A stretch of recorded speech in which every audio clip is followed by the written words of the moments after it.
जय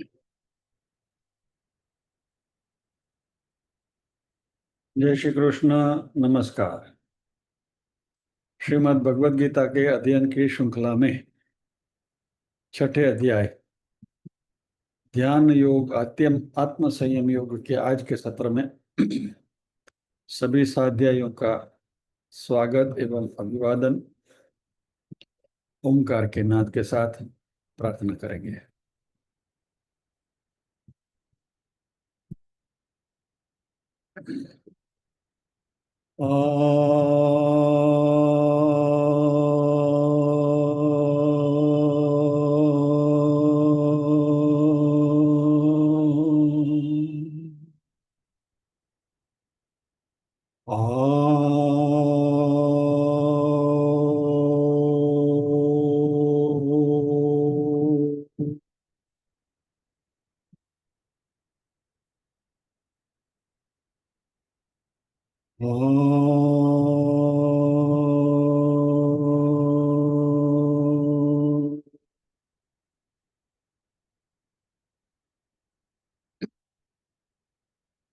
वक्रतुंड महाकाय सूर्यकोटि समप्रभ निर्विघ्नं कुरु मे देव सर्वकार्येषु सर्वदा। या कुन्देन्दु तुषारहार धवला या शुभ्रवस्त्रावृता या वीणावरदण्डमण्डितकरा या श्वेतपद्मासना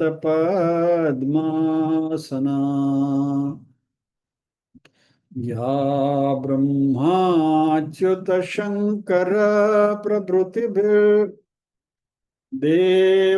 सदा वन्दिता सा मां पातु सरस्वती भगवती निःशेषजाड्यापहा।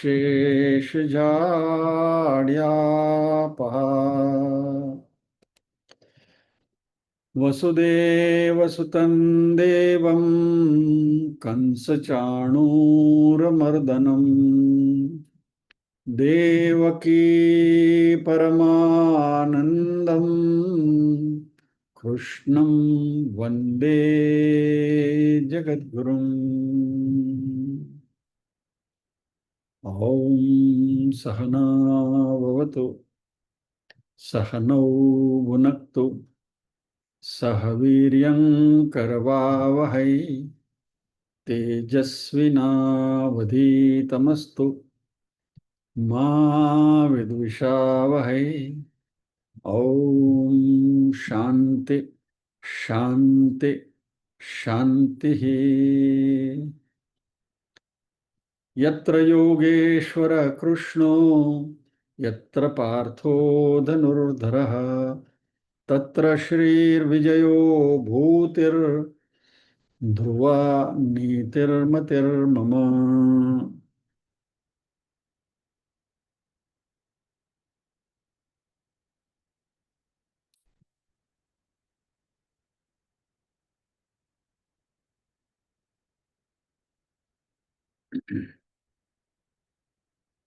आज कान्ह जी ने ठान ली है कि मेरी ही परीक्षा लेंगे। ठीक है।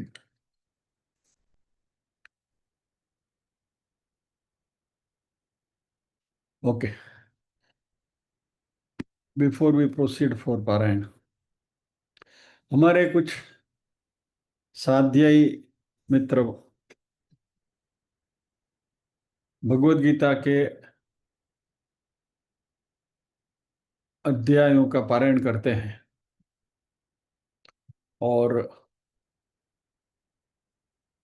उच्चार की स्पष्टता के बारे में थोड़े थोड़ी उनके मन में संदिग्धता है कि क्या हम उच्चार सही कर रहे हैं कि नहीं। तो ऐसे सभी साथियों के लिए मेरी एक ही दरख्वास्त है कि हमारा 7:30 से 8 बजे का जो पारायण का सत्र है शुक्रवार का, इसमें सम्मिलित हो जाइए आपके उच्चार और छंद सब ठीक हो जाएंगे।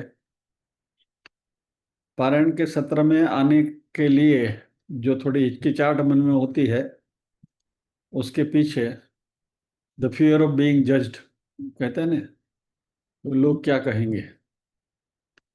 तो घरनो डायरो છે, जिनको भी पारायण के बारे में अपनी उच्चार शुद्धि करनी है, 7:30 का 7:30 से 8 का जो हमारा सत्र है, वह it is free for all, everybody can join.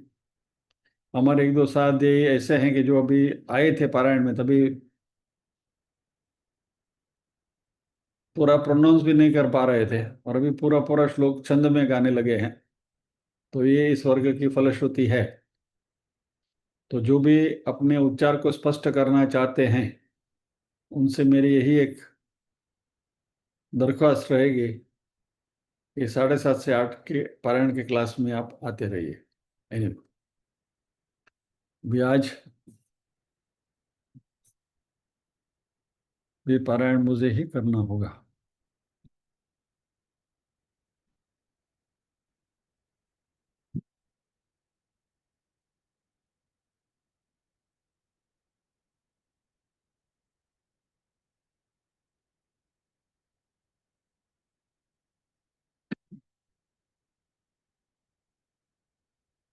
પારાયણ સત્રમાં વાયડે કરું જ ને, એટલે કાનો કે લેતો જ આવે।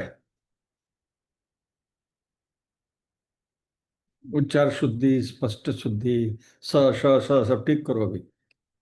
एनीवे, ओम श्री परमात्मने नमः। अथ षष्ठोऽध्यायः आत्मसंयम योगः। श्री भगवानुवाच अनाश्रित कर्मफलं कार्यं कर्म करोति यः स सन्न्यासी च योगी च न निरग्निर्न चाक्रियः।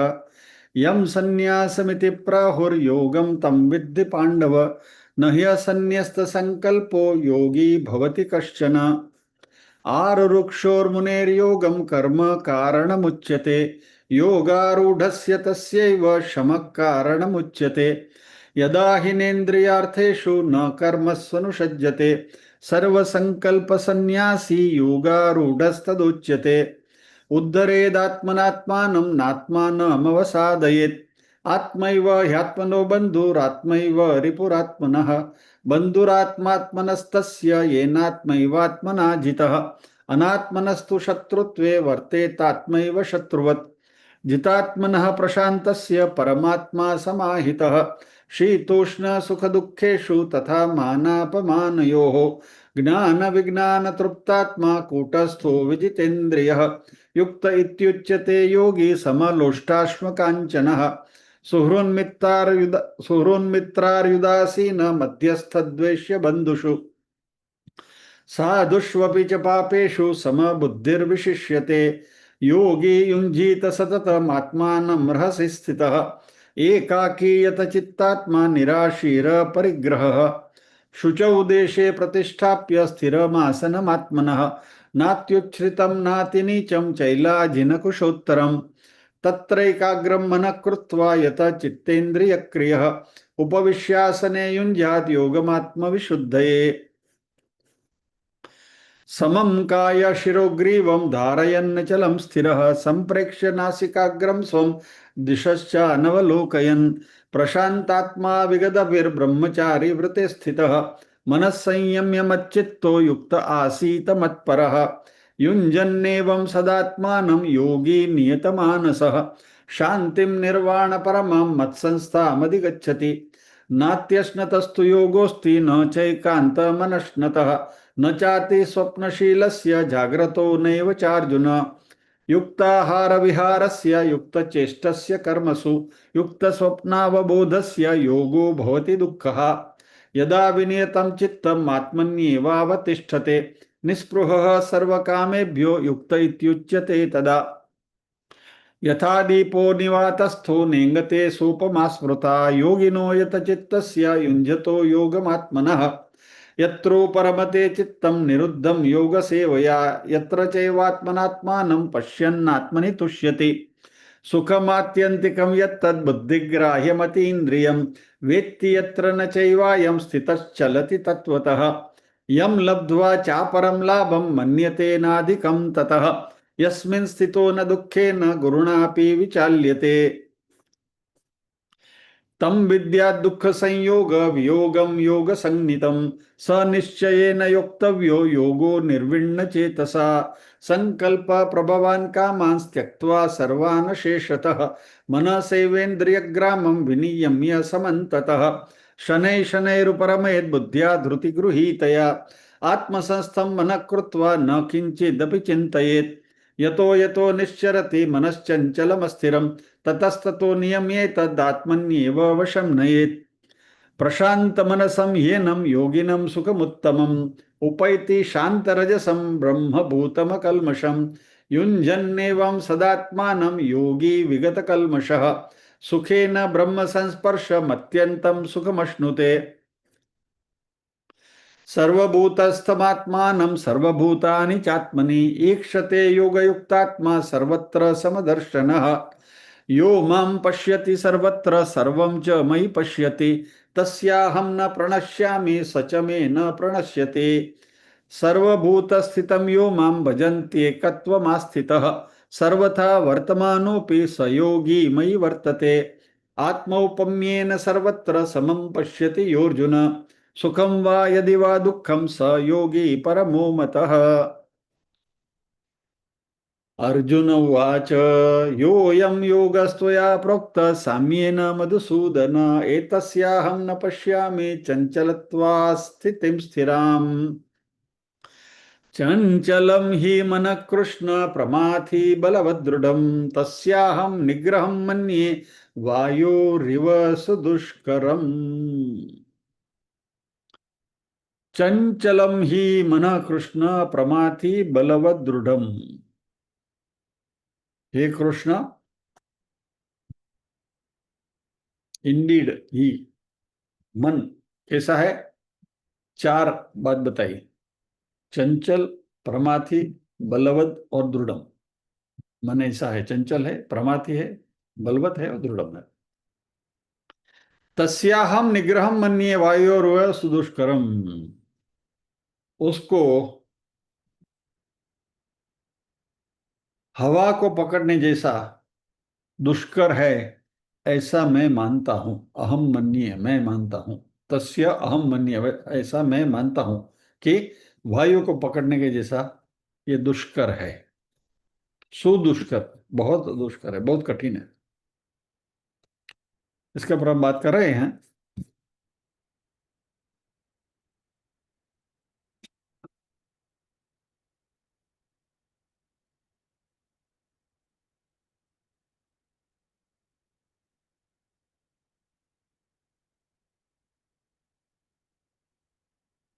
शंकराचार्य जी ने इस श्लोक की कमेंट्री करते हुए कृष्ण शब्द की व्याख्या बहुत अच्छी करी है। भक्तजना पापादि दोषा आकर्षण,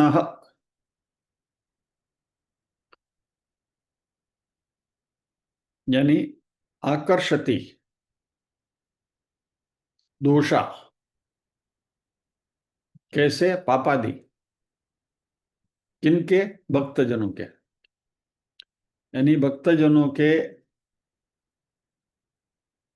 जो भी दोष हैं उसको कृष्ण, पाप वगैरह जो भी पापादि जो भी दोष हैं वह कृष्ण खींच लेते हैं और इसलिए उनको कृष्ण कहा गया है, ऐसी शंकराचार्य जी ने व्याख्या करी है। अभी चंचलम, प्रमाथी, बलवत और दृढ़,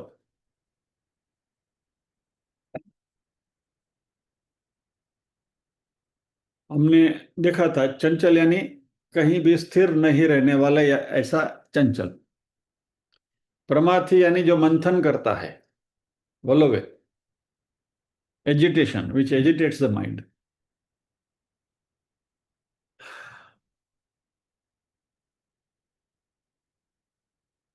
मन में एक शक्ति है हमारे शरीर की सभी इंद्रियों को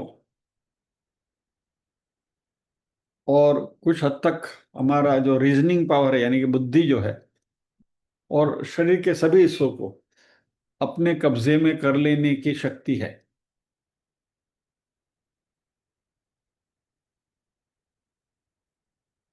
कभी कभी मन के ऊपर हमारा कोई भी रीजनिंग, यानी उसको हम समझाने की कोशिश कर रहे हैं, तो वह समझता नहीं है। नवनीत भी आ जाता हूँ, यू आर डिस्टर्ब्ड,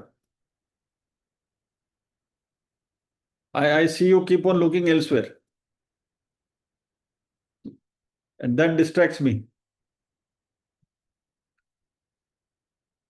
એટલે તમારે કામ હોય તો કેમેરાને ઓફ કરીને થોડી વાર કામ પતાવી લ્યો, और be attentive, all of you. It's not only Navneet भाई को तो ऐसे करते हुए पकड़े गए, इसलिए उनका नाम आ गया, लेकिन सभी को मेरा ये कहना है, because I keep on looking at you. ठीक है, यदि सुनने में कोई तो प्रॉब्लम है तो हेडफोन डाल लीजिए। ओके, चलिए, सॉरी, अपोलॉजीज।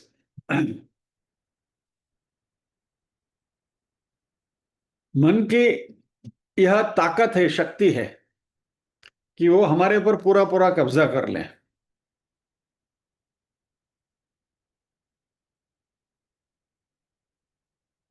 आप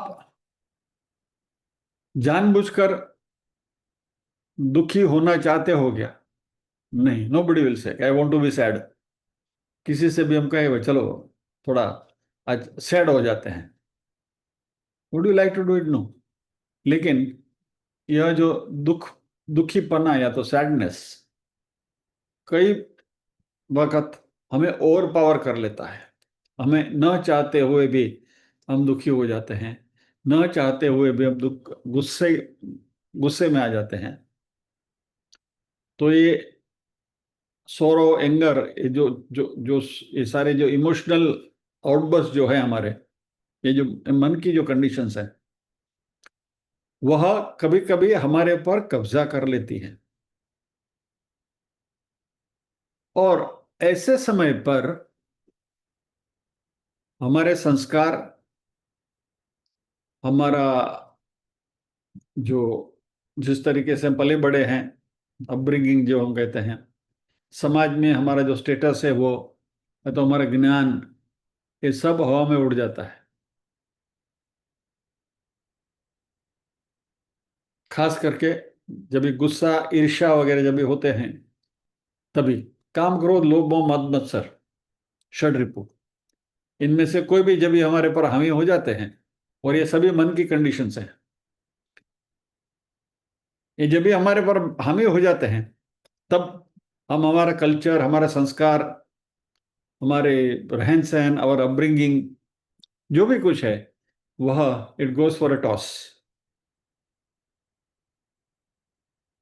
गुस्से में तो हम हमारे कल्चर भूल जाते हैं, और हमारी एक नई भाषा हम बोलने लगते हैं, जो आमतौर पर हम कभी नहीं बोलते। लेकिन जब भी हम गुस्से में आ जाते हैं, या तो ईर्ष्या में ग्रस्त कर लेती है, या तो मत्सर ग्रस्त कर लेता है, तभी ऐसी भाषा का प्रयोग हम करने लगते हैं कि जो नॉर्मली हम उसका प्रयोग नहीं करते।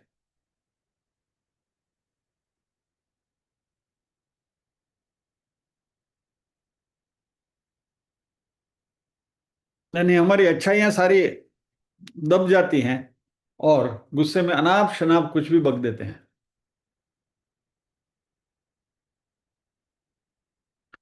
उस समय हमारा ज्ञान भी काम नहीं आता है। भगवत गीता का कितना भी अध्ययन हमने किया हो, लेकिन जब भी मन के ऊपर गुस्सा छा जाता है, और when you are red hot in anger, જ્યારે તપેલી ખરેખર તપેલી હોય, तो जो स्थिति होती है मन की, और ये हम सबको मालूम है, इसको कोई नई बात नहीं है, हम सब इस दौर से गुजर चुके हैं।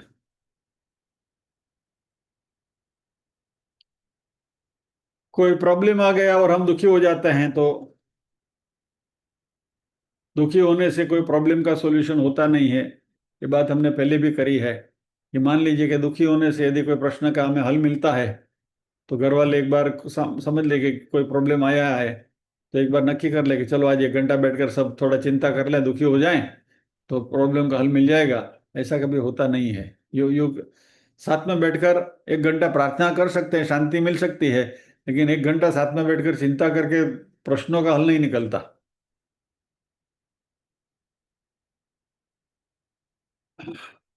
कृष्ण ने शुरुआत में भी यही बात अर्जुन से करी थी।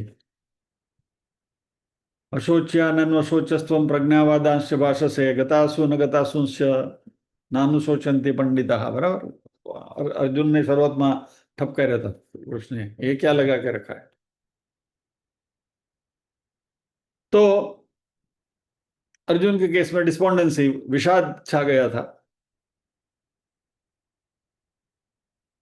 तो ये मन की ये जो अवस्थाएं हैं, इसके ऊपर कंट्रोल करना मुश्किल है।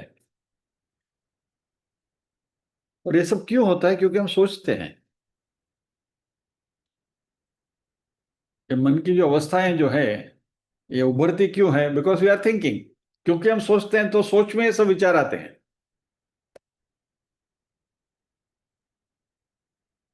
भूख लगने के लिए हमें सोचना पड़ता है, चलो अभी भूख लग जाए तो अच्छा है। या तो प्यास लगने के लिए हमें सोचना पड़ता है, नींद आने के लिए हमें सोचना पड़ता है। ये सब नेचुरल क्रियाएं हैं, प्राकृतिक क्रियाएं हैं। उसके लिए हमें सोचना नहीं पड़ता है। अब बिना सोचे भी आपको भूख लग सकती है, बिना सोचे भी प्यास लग सकती है, वगैरह।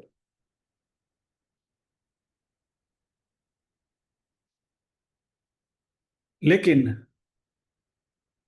दुखी होने के लिए, विषाद में होने के लिए, लोभ, मद, काम, क्रोध, लोभ, मोह, मद, मत्सर, ये सारे जो हमारे षड रिपु हैं, उनको हामी होने के लिए पहले हमने हमारे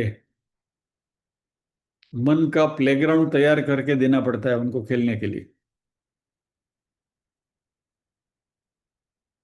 वो पिच तैयार करके देते हैं हम, फिर आके वो आकर बैटिंग करते हैं। जरा सोचिएगा इस बात के ऊपर।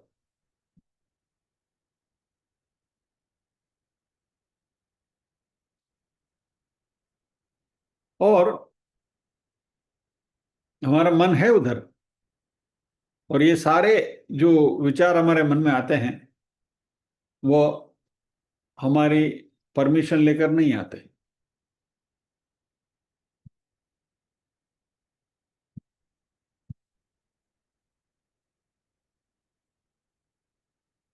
और यहाँ कहा है कि मन चंचल है, मन में कोई भी विचार आ सकता है। उसके लिए, विचार को आने के लिए परमिशन की जरूरत नहीं है, वो अपने आप आ जाते हैं। और फिर वो प्रमाथी है। प्रमाथी यानी टायरंट, पूरा झंझोड़ देने वाला।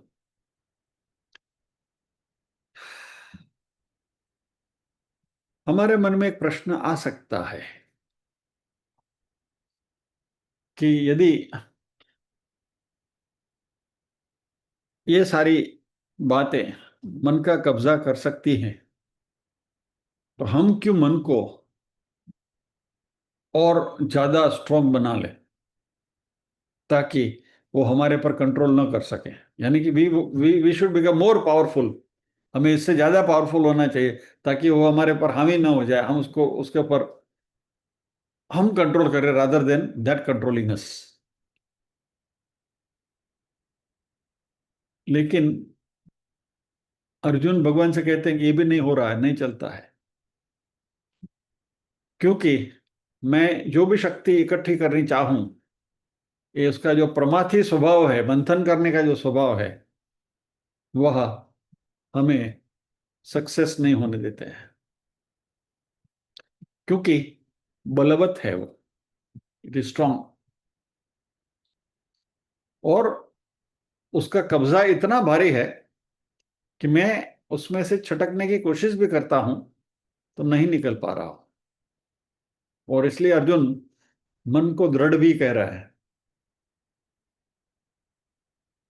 कि एक हमारे संत ने उपमा दी है, ये सिल्क वर्म अपने ककुन में जैसे अंदर रहता है, और जो ककुन वो सिल्क वर्म को लपेट लेता है, जब तक वो सिल्क वर्म कैटरपिलर जो है वो अपने आप में थोड़ा शक्तिशाली ना हो जाए, तब तक उसमें उसको उसमें बंद कैद रहना पड़ता है।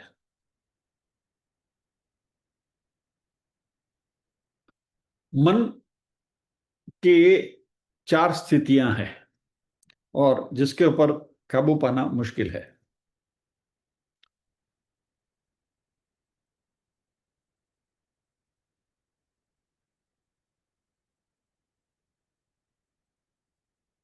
मामा की कहानी कितने लोगों को याद है?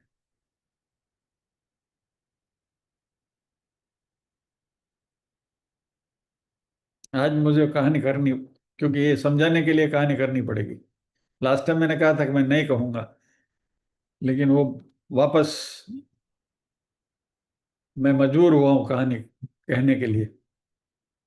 तो आज तो आप आपसे ये कहानी कहनी है, लेकिन लास्ट टाइम जिन्होंने मुंडी हिलाई थी वो जरा प्लीज रेज योर फिंगर्स, के मुझे मालूम है करके मामा की कहानी पकड़े जाओगे।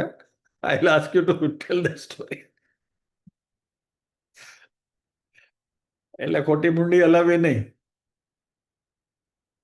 एनीवे, ये मन रूपी जो मामा है इसकी कहानी मैं आपको बताता हूँ, सुनिए।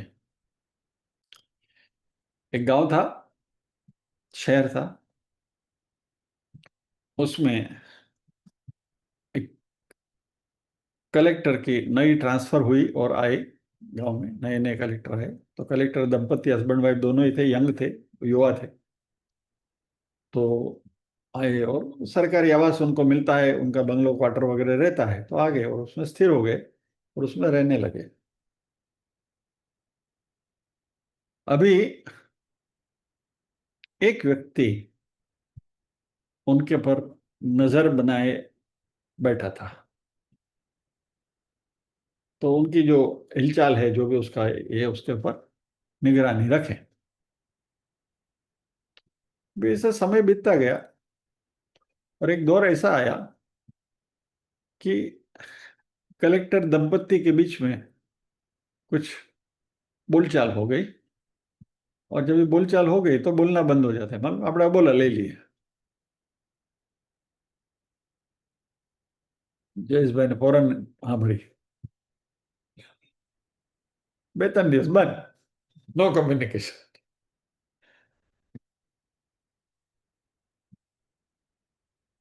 चलिए बीच में एक छोटी सी बात कर लूं। यह बोला भी कैसा होता है, एक पति महोदय को सुबह की फ्लाइट पकड़नी थी और पति पत्नी के बीच में बोलचाल बंद थी। तो पति महोदय ने चिट्ठी लिखी कि सुबह 7 बजे की फ्लाइट मुझे पकड़नी है, मुझे 5 बजे जगा देना। और वो चिट्ठी उन्होंने पत्नी के सिरहाने पर रख दी। सुबह 5 बजे पत्नी ने चिट्ठी लिखी, 5 बज गए हैं अभी उठो, पति के सिरहाने पर रख दी। और भाई सो रहे घराटे पर। सुबह उठे 7 बजे, अरे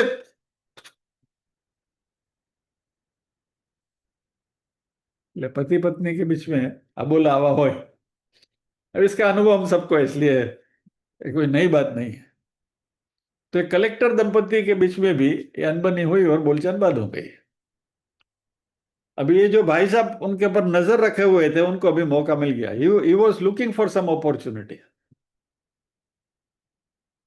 तो लगा कि भाई अभी बराबर जमावट हो गई और ये थोड़ा लंबा चलने वाला है।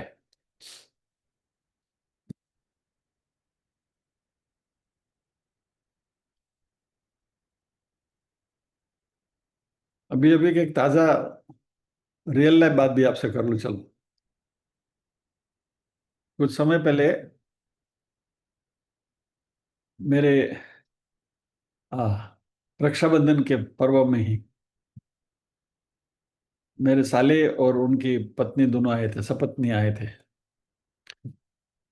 तो उसी दौरान कहीं किस एक दिन मैं और मेरी पत्नी के बीच में थोड़ी चहल पहल हो गई, और वी हैड सम लिटिल, कुछ झिक झिक हो गई थी, लेकिन within half an hour we are normal. तो मेरे साले की पत्नी ने कमेंट करी कि आप जना जो केवा डाया है, आधे घंटे में सुलझा लिया। हमारे यहाँ तो होता है, बोला होता है तो 3 3 दिन चलता है, ऐसा मुंह फिरा के चलते हैं हम। बोला, चलो सो इस महीने में हम अच्छे हैं, चलो किसी ने तो सर्टिफिकेट दिया। एनीवे, तो ये कलेक्टर दंपति के बीच में बोलचाल बंद थी, और ये भाई साहब पेटी लेकर आ गए। तो नेचुरली कलेक्टर के यहाँ आ रहे हैं, तो वॉचमैन वगैरह जो खड़ा होगा उसने रोका, कौन है, कहाँ जा रहे हो, क्या काम है? साहब को बोलो मामा आए हैं। तो उसने बोला साहब नहीं, एक ऑफिस दफ्तर गए हैं, मैडम से बोलो मामा आए हैं। तो बेचारा वॉचमैन गया अंदर, कलेक्टर की पत्नी से कहा कि एक भाई साहब को आए हैं, और जरा रुबाब से बोल रहे हैं कि मामा आए हैं, बोलो। तो कलेक्टर की पत्नी को लगा कि भाई अभी यहाँ हम नए नए रहने के लिए आए हैं, तो मामा खबर खबर पूछने के लिए आए होंगे, क्योंकि पहले तो कभी मुलाकात हुई नहीं थी। तो बोला तुम साहब से जरा पूछ लो और क्या करना है। तो मैडम ने कोई डिसीजन नहीं लिया, और वॉचमैन को बोला कि साहब से पूछो। तो साहब से पूछने के लिए गया कि साहब मामा आए हैं, और मैडम से मैंने पूछा तो मैडम ने कहा कि तुम साहब से बोलो कि उनका क्या करना है। तो कलेक्टर ने सोचा कि बीवी का कोई मामा आया होगा, तो वो भी थोड़े काम में थे। तो उन्होंने बोला ठीक है, अपना जो गेस्ट गेस्ट हाउस है उनको खोल के दे दो, और उनको रहने का बंदोबस्त कर दो।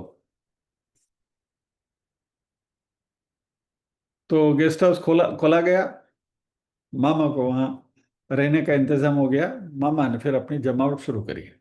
अभी यहाँ शाम को कलेक्टर साहब घर पे आ रहे हैं, फिर भी बोलचाल बंद है, खुलासा नहीं हुआ। बीवी को ऐसा लगा कि कलेक्टर के मामा आए हैं, कलेक्टर को ऐसा लगा कि बीवी के मामा आए हैं, and they are not speaking to each other. और अभी ऐसा चल रहा है। युवावस्था में जब भी अनबनी होती है, लंबा लंबा चलती है। નવા નવા પરણેલા હોય ને ત્યારે આ બધું બહુ લાંબુ ચાલે, પછી તો રોજનું થઈ ગયું એટલે ટેવ પડી જાય। तो अभी ये मामा ने जमावट करी है। वो कलेक्टर का बंगलो था, तो वहाँ तो नौकर चाकर वगैरह तो होते ही हैं। तो मामा के जो गेस्ट हाउस था वहाँ भी उसको, उसमें ध्यान रखने के लिए एक पगी जैसा नौकर था, उसको बुलाया, अरे इधर आ, क्या नाम है तेरा, छोटू। अच्छा छोटू एक काम कर, पान वाले के यहाँ से मेरा ऐसा ऐसा उसका स्पेसिफिकेशन सब दिया है, पान लेकर आ, और ये पैसा ले तू भी खा कर आना, तेरे लिए भी लेकर आना। छोटू खुश, मामा का पान लेके आया, अपने लिए भी लेकर आया। ऐसे धीरे धीरे मामा ने सभी नौकरों को अपने कब्जे में करना शुरू किया। नौकर चाकर सब अभी मामा की सुनने लगे। और अभी कलेक्टर को मालूम नहीं कि बाहर क्या हो रहा है, क्योंकि कोई भी नौकर जाके बोलेंगे तो कि भाई तुम्हारा मामा ऐसा नाटक कर रहा है, क्योंकि सबको भी माल मिल रहा है। मामा सबको खुश रख रहे हैं, किसी को मिठाई खिला रहे हैं, किसको पान खिला रहे हैं, किसको एक कर रहे हैं, किसको पैसे दे रहे हैं, सबको मामा ऐश करा रहे हैं। तो सबको मजा हो गया, बोले ठीक है मामा है तब तक अच्छा है, हमारे लिए भी अच्छा है, तेरी भी चुप मेरी भी चुप। कलेक्टर को कुछ मालूम नहीं क्या हो रहा है। और फिर कलेक्टर और उसकी वाइफ ने भी मान लिया कि भाई मामा आए हैं, किसका हो, तुम्हारा हो कि मेरा हो, क्या फर्क पड़ता है उधर। And they also forgot about it. ठीक है, कोई है और आए हैं, कोई रिलेटिव है करके, they did not give much importance to it, खुलासा थी और नहीं। धीरे धीरे धीरे धीरे मामा ने अपनी जाल बिछानी शुरू की। कलेक्टर की ऑफिस के स्टाफ को भी उसने अपने वश में किया, और फिर कलेक्टर के ऑफिस में अपना एक टेबल लगाकर बैठने लगे।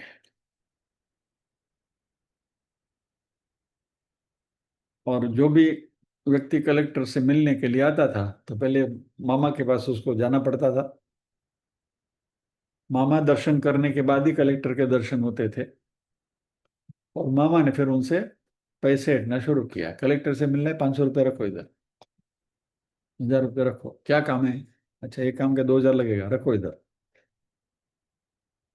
कलेक्टर तो बिल्कुल ईमानदार व्यक्ति थे, काम से मतलब था उनका, ज्यादा झंझट करते नहीं थे। काम चल रहा था और लोग यहाँ मामा को दक्षिणा दे रहे हैं, मामा दक्षिणा ले रहे हैं। इतने में थोड़े दिनों के बाद कलेक्टर का एक स्कूल फ्रेंड उनसे मिलने के लिए आया।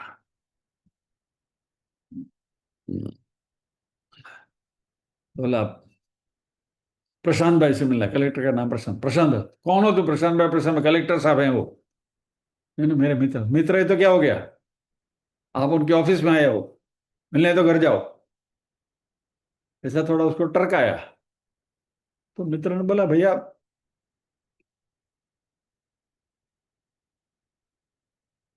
फिर मामा समझ गया कि वो फ्रेंड है तो ज्यादा नाटक करना अच्छा नहीं है, तो उसने उसको जाने दिया। मित्र जैसे कलेक्टर का दरवाजा खोलकर अंदर उसने कदम रखा, तो उसने प्रशांत भाई को, कलेक्टर को झाड़ना शुरू किया कि साले तू समझते क्या है अपने आप को? ईमानदार बन के बैठा है, बोलता है मैं ईमानदार ईमानदार कलेक्टर हूं, मैं ऐसा नहीं करता, ऐसा नहीं करता। तेरे यहाँ ये सब क्या नाटक चल रहा है? बोला, क्या चल रहा है? कुछ तो नहीं। बोला, बाहर कौन बैठा है? मामा। फिर कलेक्टर को सब पता चला, इसने भी बताया, तभी कह अरे इतना सब। फिर तो collector had taken the corrective actions of, પછી બધું સૌ સારાવા નથી ગયા. It's a different aspect of the story. अभी ये स्टोरी को हम यहां तक रखते हैं। ये जो मामा है वो हमारा मन है, चंचल है,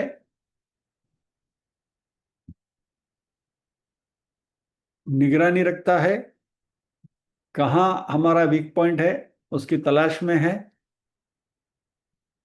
और कलेक्टर पति पत्नी की जो बात है ना, उसके लिए थोड़ा हम शिव मानस पूजा में एक लटर लटर लगा कर आते हैं। खाली एक ही लाइन, आत्मा त्वं गिरिजामति सहचरा प्राणा शरीरम गृहम। बस, आत्मा त्वं गिरिजामति सहचरा प्राणा। बस, आत्मा कलेक्टर है, गिरिजामति कलेक्टर की पत्नी है, सहचरा यानी कि सब नौकर चाकर, और शरीरम गृहम यानी कि आपका ऑफिस का ये तामझाम है। अभी जब कलेक्टर और बीवी के बीच में अनबनी बनती है, आत्मा और बुद्धि के बीच में संवाद बंद हो जाता है, तब ये मन रूपी मामा है, वह कब्जा करता है। और किसके ऊपर? नौकर चाकरों के ऊपर। और नौकर चाकर कौन है? इंद्रियां। कठोपनिषद का उदाहरण हमारे पास है ना, कि जो सारथी है, बुद्धि है, मन रूपी लगाम पकड़े हुए हैं और इंद्रियों पे घोड़े को चला रहे हैं। और इस रथ का जो मालिक है वो आत्मा है। तो आत्मा रथ में बैठा हुआ है, सारथी रूपी बुद्धि रथ को चला रही है, मन रूपी लगाम हाथ में लिए हुए, और इंद्रिया रूपी घोड़े को दौड़ा रही है। अभी जब तक ये कंट्रोल है तब तक कोई प्रॉब्लम नहीं है। मालिक रूपी आत्मा बुद्धि रूपी सारथी के बीच का संवाद बंद हो गया, तो मन रूपी लगाम के हाथ में कंट्रोल आ गया। तो थोड़े समय तक मन रूपी लगाम का कंट्रोल रहता है, लेकिन फिर क्योंकि इंद्रियां अपने आप बलवत्तर होने लगती हैं, तो इंद्रियां भी मन का कहा मानती नहीं है, क्योंकि बुद्धि का कंट्रोल बंद हो गया, स्विच ऑफ हो गया। तो इंद्रियां रूपी घोड़े अपने हिसाब से जिधर दौड़ना है उधर दौड़ना शुरू कर देती हैं, और इस तरीके से ये कारोबार चलता है। तो मन चंचल है। हमारी वीक पॉइंट कहाँ कब आता है, हम नबड़ी क्षण આપણે कहे ना, तो उसके ऊपर वो हावी होने को तैयार ही बैठा है। और फिर वो प्रमाथी है। प्रमाथी यानी सब पूरी सिस्टम को हिला देता है। और वो सिस्टम किससे चलती है? इंद्रियों से। तो सभी इंद्रियों को अपने कब्जे में कर लेता है।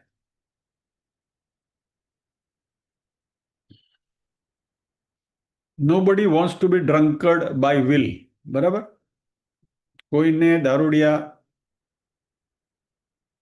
बनવું पसंद નથી बाय चॉइस, लेकिन बन जाते हैं क्यों?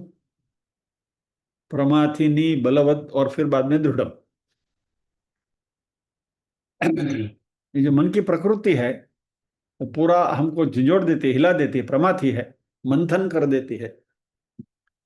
और फिर वो बलवान है, और एक बार बलशाली हो गई तो दृढ़ भी हो जाती, फिर तो जमा देती। પછી દારૂ છૂટતો નથી, વ્યસન છૂટતા નથી, फिर दारू हो, कोई भी हो, सिगरेट हो, पान खाने के चबाने के, मावा हो, वोटेवर। બહેનોને ચા પીવાની ટેવ પડી ગઈ, સવારના ઉઠીને પહેલા પેલી ચા જોઈએ તો દિમાગ खुले।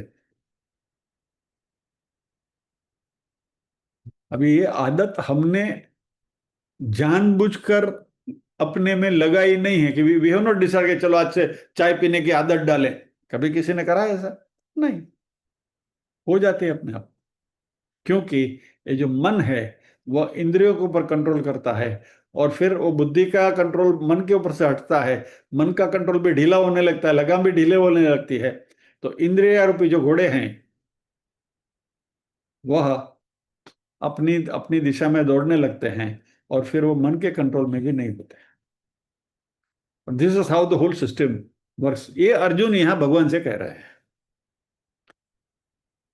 कि चंचलम ही मन कृष्ण प्रमाथि बलवद दृढ़।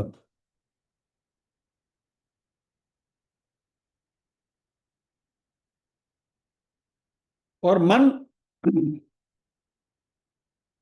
बचपन से ही जो हमारे संस्कार हो रहे हैं, इन संस्कारों की वजह से एक प्रकार की આપણે કે जिद्दीपना जक्कीपना आ जाता है हमारे में। મને બટેટાનું શાક ન જ ભાવ એટલે ન દો, नहीं खाओ। मुझे ये, आई जस्ट हेट इट। कहां से आया? हमने अपने आप बाय चॉइस ये आदत लगाई अपने में? नहीं। जब भी हम सेन थे, और यदि हम सोचे हैं कि भाई if you walk back on the time scale, 10 साल पीछे चले जाओ और सोचो कि क्या ये आदत डालने का मैंने सोचा था? डिड आई थिंक मुझे नहीं चलेगा? पिंक कलर की sari, no I hate the colour, I just don't like it. I would not wear brown shirt. ये सब कहां से आया? हमने अपनी मर्जी से ये सब डाला अपने में? नहीं। धीरे धीरे ये स्वभाव बनता गया, और इस स्वभाव ने हमारे ऊपर कब्जा कर लिया। यानी मन जो है, एक तो चंचल है, इधर उधर भटकता है, प्रमाथी है, पूरे अपनी शख्सियत को झंझोड़ देता है। जैसे वलोणों फेरविए झुम झुम झुम ऐसा घुमाता है, और फिर वो बलवान हो जाता है, और बलवान होने के बाद दृढ़ भी हो जाता है। और इसके ऊपर फिर कंट्रोल करना मुश्किल है। ये अर्जुन कह रहे हैं भगवान से कि प्रभु ये हालत है मेरे मन की। आपने सब मुझे सिखाया, ध्यान ऐसा करो वैसा करो, सब कुछ ठीक है, बराबर है, मैं समझ रहा हूं। I understand everything but I can not practice it.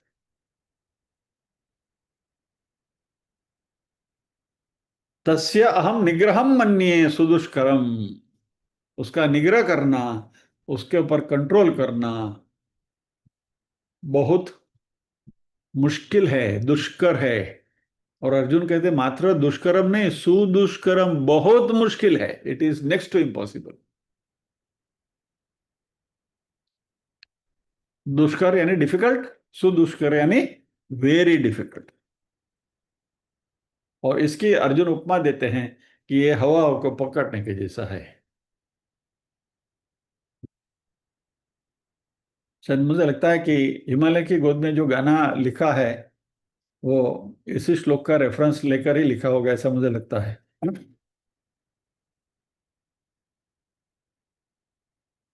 मैं तो एक ख्वाब हूँ, इस ख्वाब से तो प्यार न कर, प्यार हो जाए तो इस प्यार का इजहार न कर, मैं तो एक ख्वाब हूँ। इसके बाद वाला जो अंतरा है वो बिल्कुल इस श्लोक से लिया है, ऐसा मुझे लग रहा है। ये हवाएं कभी चुपचाप चली जाएंगी, लौट के फिर कभी गुलशन में नहीं आएंगी, अपने हाथों से हवाओं को गिरफ्तार न कर, अपने हाथों से हवाओं को गिरफ्तार न कर, मैं तो एक ख्वाब हूँ।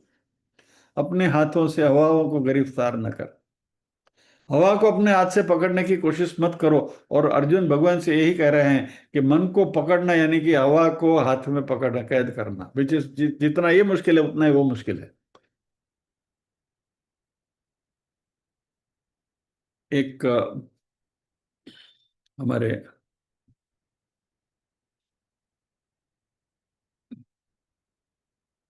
इसका विश्लेषण पढ़ते पढ़ते मैंने एक जगह पर पढ़ा था, उन्होंने इन्हें लाइटरविन कहा था कि अर्जुन को शायद उस जमाने में विज्ञान इतना डेवलप नहीं हुआ था, अर्जुन को मालूम नहीं था कि हवा को अभी हम पकड़ सकते हैं। लिक्विड नाइट्रोजन के बारे में आपने सुना होगा, solid carbon dioxide, dry ice के बारे में आपने सुना होगा। तो ये सब हवाओं का पकड़ने का तरीका है, हवा को लिक्विफाई भी कर सकते हैं, एयर लिक्विफेक्शन। और कार्बन डाइऑक्साइड को तो हम सॉलिड भी, घन रूप में भी कर सकते हैं, and we can control it. तो अभी अर्जुन के ये जो हवा की जो उपमा है वो शायद बन बेइज्जती न थी, वो कि वो अपने हिसाब से अपनी बात कर रहे थे, but anyway let us not talk about that. Arjun यहाँ जो भगवान से कहते हैं कि हवा को हाथ में पकड़ना जितना दुष्कर है, राधा सुदुष्कर है, बहुत दुष्कर है, वैसे ही इस चंचल मन को अपने कंट्रोल में लाना मुश्किल है।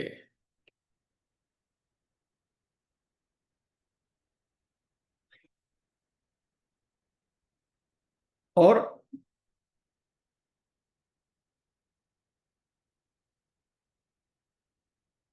अब ये अर्जुन की मनस्थिति है, let us try to compare the situation.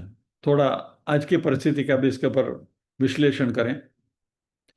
Arjun उस जमाने में रहते थे जब भी, अभी हमें जितना स्ट्रेस है उतना स्ट्रेस उस जमाने में नहीं था। सोसाइटी में इतना कोई झमेला नहीं था। अर्जुन के पास समय भी काफी था, कोई जल्दबाजी नहीं थी। और अर्जुन ने तो शास्त्रों का अध्ययन भी किया था, कल्चर्ड माइंड था उनका। और फिर भी अर्जुन कहते हैं कि मेरा मन चंचल है। अर्जुन का मन ऐसा होगा तो दुर्योधन का मन कैसा होगा? अर्जुन कहते हैं कि मेरा मन चंचल है, तो दुर्योधन का मन कैसा हुआ होगा? क्योंकि अर्जुन को अपनी शख्सियत में कोई विरोधाभास नहीं था, there was no conflict within himself. क्योंकि अर्जुन ने हमेशा धर्म का आचरण किया था, अधर्म का आचरण कभी नहीं किया था। और दुर्योधन, जिसने अधर्म का ही आचरण किया है, उसके जीवन में, उसके मन में कितनी कॉन्फ्लिक्ट्स होगी।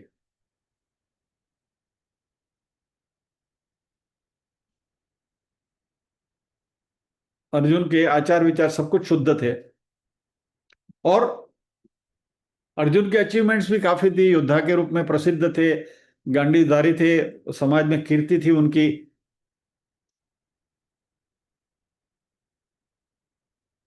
महाभारत के युद्ध से पहले भी अर्जुन बहुत बड़े बाणावली माने जाते थे। अर्जुन नृत्य में प्रवीण थे, संगीत में प्रवीण थे, धनुर्विद्या में प्रवीण थे, बाकी सब ज्ञान उनके पास था। इतना होते हुए भी अर्जुन कहते हैं कि मेरा मन चंचल है।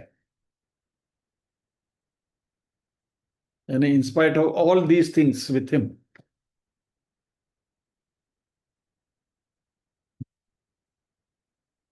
और यदि अर्जुन का माइंड, मन इतना चंचल है, it is agitated so much, तो अभी आज की परिस्थिति में हम लोगों के मन के ऊपर क्या बीतती होगी, तो हमारा मन कैसा होगा। अभी तो सुबह उठते हैं और हम सोचते हैं कि वहां अमेरिका में ट्रंप ने क्या किया होगा, और उससे हमारा मन व्यथित हो जाता है। वो स्ट्रेस वहां से आता है। इधर का तो छोड़ो, अपने घर की बात छोड़ो, अपनी बात छोड़ो, उधर से कुछ आता है, नया समाचार आ रहे उधर ये हो गया।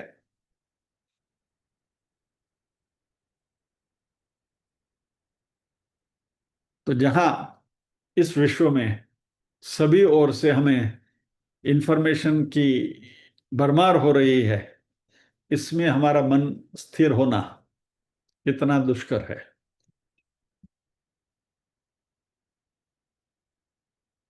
इस मन की स्थिरता के बारे में भी थोड़ा विचार करना है, करेंगे शायद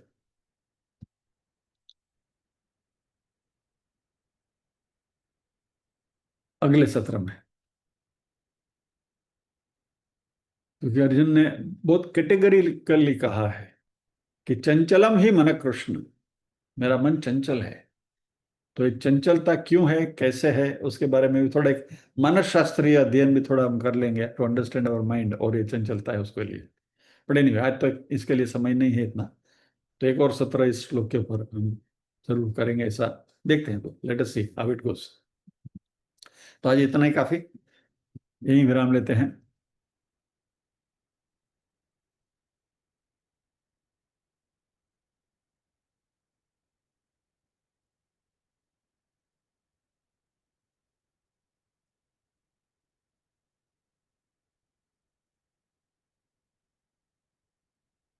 ओम असतो मा सद्गमय, तमसो मा ज्योतिर्गमय, मृत्योर्मा अमृतंगमय। सर्वेषां स्वस्तिर्भवतु, सर्वेषां शांतिर्भवतु, सर्वेषां मंगलं भवतु, सर्वेषां पूर्णं भवतु। लोका समस्ताः सुखिनो भवन्तु, लोका समस्ताः सुखिनो भवन्तु। नाहं कर्ता हरिः कर्ता, हरिः कर्ता हि केवलम्। ओम शांति शांति शांति। सभी हृदय कमल में विराजमान परम कृपालु परमात्मा को वंदन करते हुए आज के सत्र को विराम देते हैं। अगले शुक्रवार फिर मिलेंगे, शायद इसी श्लोक के साथ। जय श्री कृष्ण।